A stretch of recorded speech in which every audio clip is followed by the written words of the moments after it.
Hello friends, welcome back to my YouTube channel Sai Khushi creations. तो आज के इस वीडियो में मैं आपके लिए लेकर आई हूँ माता अन्नपूर्णा के व्रत की कथा। तो चलिए कथा शुरू करते हैं। काशी निवासी धनंजय की पत्नी का नाम सुलक्षणा था। उसे अन्य सब सुख प्राप्त थे, केवल निर्धनता ही उसके दुख का कारण थी। यह दुख उसे हर समय सताता था।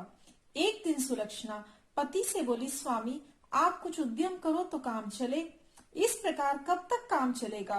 सुलक्षणा की बात धनंजय के मन में बैठ गई और वह उसी दिन विश्वनाथ शंकर जी को प्रसन्न करने के लिए बैठ गया और कहने लगा, हे देवाधिदेव विश्वेश्वर, मुझे पूजा पाठ कुछ आता नहीं है, केवल तुम्हारे भरोसे बैठा हूँ। इतनी विनती करके वह 2-3 दिन भूखा प्यासा बैठा रहा। यह देखकर भगवान शंकर ने उसके कान में अन्नपूर्णा अन्नपूर्णा अन्नपूर्णा इस प्रकार 3 बार कहा। यह कौन क्या कह गया, इसी सोच में धनंजय पड़ गया कि मंदिर से आते ब्राह्मणों को देखकर पूछने लगा, पंडित जी अन्नपूर्णा कौन है?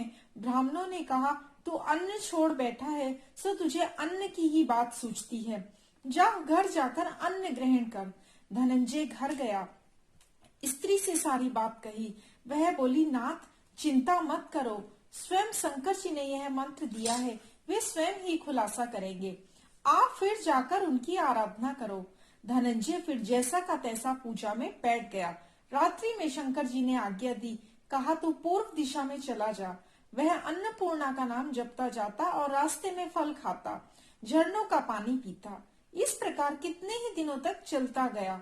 वहां उसे चांदी सी चमकती वन की शोभा देखने में आई, सुंदर सरोवर देखने में, और उसके किनारे कितनी ही अप्सराएं झुंड बनाए बैठी थी। एक कथा कहती थी और सब मां अन्नपूर्णा इस प्रकार बार बार कहती थी।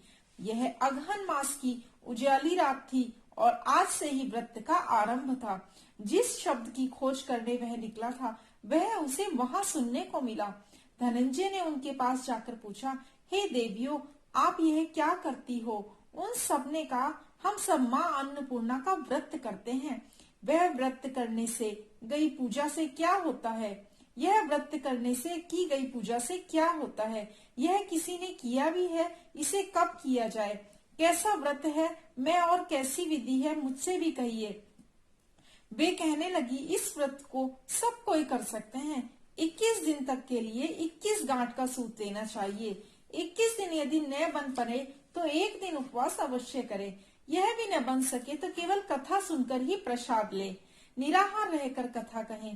कथा सुनने वाला कोई न मिले तो पीपल के पत्तों को रखकर सुपारी या घृत कुमारी, गुआर पाठा वृक्ष को सामने रखकर, दीपक को साक्षी कर, सूर्य, गाय, तुलसी या महादेव को बिना कथा सुनाए मुख में दाना न डालें।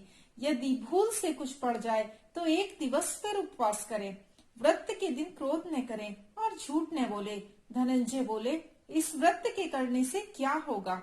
वे कहने लगी, इसके करने से अंधों को नेत्र मिले, लूलों को हाथ मिले, निर्धन के घर धन आए, बाझन को संतान मिले, मूर्ख को विद्या आए। जो जिस कामना से व्रत करता है, माँ अन्नपूर्णा उसकी इच्छा पूरी करती हैं। वह कहने लगा, बहनों, मेरे भी धन नहीं है, विद्या नहीं है, कुछ भी तो नहीं है।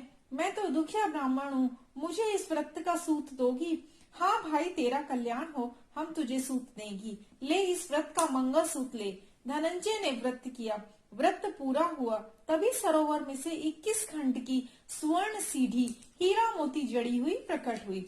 धनंजय जय अन्नपूर्णा अन्नपूर्णा कहता जाता था।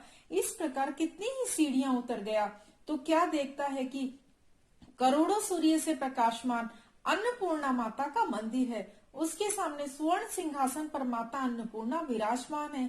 सामने भिक्षा हेतु शंकर भगवान खड़े हैं। देवांगनाएं चमर डुलाती हैं, कितनी ही हथियार बांधे पहरा देती हैं। धनंजय दौड़कर जगदम्बा के चरणों में गिर गया। देवी उसके मन का कलेश जान गई। धनंजय कहने लगा, माता आप तो अंतर्यामिनी हो, आपको अपनी दशा क्या बताऊं? माता बोली, मेरा व्रत किया है, जा संसार तेरा सत्कार करेगा। माता ने धनंजय की जीवा पर बीज मंत्र लिख दिया। अब तो उसके रोम रोम में विद्या प्रकट हो गई। इतने में क्या देखता है कि वह काशी विश्वनाथ के मंदिर में खड़ा है। माँ का वरदान ले धनंजय घर आया। सुलक्षणा से सब बात कही। माता जी की कृपा से उसके घर में संपत्ति उमड़ने लगी। छोटा सा घर बहुत बड़ा गिना जाने लगा। जैसे शहद के छत्ते में मक्खियां जमा होती है, उसी प्रकार अनेक सगे संबंधी आकर उसकी बड़ाई करने लगे। कहने लगे, इतना धन और इतना बड़ा घर, सुंदर संतान नहीं तो इस कमाई का कौन भोग करेगा। सुलक्षणा के संतान नहीं है, इसलिए तुम दूसरा विवाह कर लो। अनिच्छा होते हुए भी धनंजय को दूसरा विवाह करना पड़ा और सती सुलक्षणा को सौत का दुख उठाना पड़ा। इस प्रकार दिन बीतते गए। फिर अगहन मास आया। नए बंधन से बंधे पति से सुलक्षणा ने कहलाया कि हम व्रत के प्रभाव से सुखी हुए हैं, इस कारण यह व्रत छोड़ना नहीं चाहिए। यह माता जी का प्रताप है जो हम इतने संपन्न और सुखी हैं। सुलक्षणा की बात सुन धनंजय उसके यहाँ आया और व्रत में बैठ गया। नई बहू को इस व्रत की खबर नहीं थी।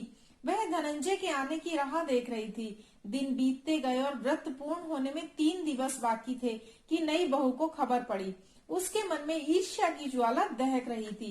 सुलक्षणा के घर आ पहुंची और उसने वहां भगदड़ मचा दी। वह धनंजय को अपने साथ ले गई। नए घर में धनंजय को थोड़ी देर के लिए निद्रा ने आ दबाया। इसी समय नई बहू ने उसका व्रत का सूत तोड़कर आग में फेंक दिया। अब तो माता जी का कोप जाग गया। घर में अकस्मात आग लग गई। सब कुछ जलकर खाक हो गया। सुलक्षणा जान गई और पति को फिर अपने घर ले आई। नई बहू रूठ कर पिता के घर जा बैठी। पति को परमेश्वर मानने वाली सुलक्षणा बोली, नाथ घबराना नहीं, माता जी की कृपा अलौकिक है। पुत्र कुपुत्र हो जाता है पर माता कुमाता नहीं होती है। अब आप श्रद्धा और भक्ति से आराधना शुरू करो, वे जरूर हमारा कल्याण करेगी। धनंजय फिर माता के पीछे पड़ गया। फिर वही सरोवर सीधी प्रकट हुई। उसने माँ अन्नपूर्णा कहकर वह उतर गया। वहां जा माता जी के चरणों में रुदन करने लगा। माता प्रसन्न हो बोली, यह मेरी स्वर्ण की मूर्ति ले, उसकी पूजा करना तो फिर सुखी हो जाएगा। जा, तुझे मेरा आशीर्वाद है। तेरी स्त्री सुलक्षणा ने श्रद्धा से मेरा व्रत किया है, मैंने उसे पुत्र दिया है। धनंजय ने आंखें खोली तो खुद को काशी विश्वनाथ के मंदिर में खड़ा पाया। वहां से फिर उसी प्रकार घर को आया। इधर सुलक्षणा के दिन चढ़े और 9 महीने पूरे होते ही पुत्र का जन्म हुआ। गांव में आश्चर्य की लहर दौड़ गई। मानता आने लगा। इस प्रकार उसी गांव के निसंतान सेठ के पुत्र होने पर उसने माता अन्नपूर्णा का मंदिर बनवा दिया। उसमें माता जी धूमधाम से पधारी, यज्ञ किया और धनंजय को मंदिर के आचार्य का पद दे दिया। जीविका के लिए मंदिर की दक्षिणा और रहने के लिए बड़ा सुंदर सा भवन दिया। धनंजय स्त्री और पुत्र के सहित वहां रहने लगा। माता जी के चढ़ावे में भरपूर आमदनी होने लगी। उधर नई बहू के पिता के घर डाका पड़ा, सब कुछ लूट गया। वे भीख मांगकर पेट भरने लगे। सुलक्षणा ने यह सुना तो उन्हें बुला भेजा, अलग घर में रख लिया और उनके अन्न वस्त्र का प्रबंध कर दिया। धनंजय, सुलक्षणा और उसका पुत्र माता जी की कृपा से आनंद से रहने लगे। माता जी ने जैसे इनके भंडार भरे वैसे सबके भंडार भरे। कहते के सुनते के हुंकारा भरते के आपने पूरे परिवार के भंडार भरे। बोलिए माता अन्नपूर्णा की जय, श्री भगवान शंकर की जय, भगवान गणपति की जय। कहते कि सुनते कि हुंकारा भरते की माता सबकी मनोकामना पूरी करें। कथा अच्छी लगी हो तो कथा को लाइक करें, अपने फ्रेंड्स एंड फैमिली के साथ शेयर करें और मेरे चैनल साई खुशी क्रिएशंस को सब्सक्राइब जरूर करें। बहुत बहुत धन्यवाद।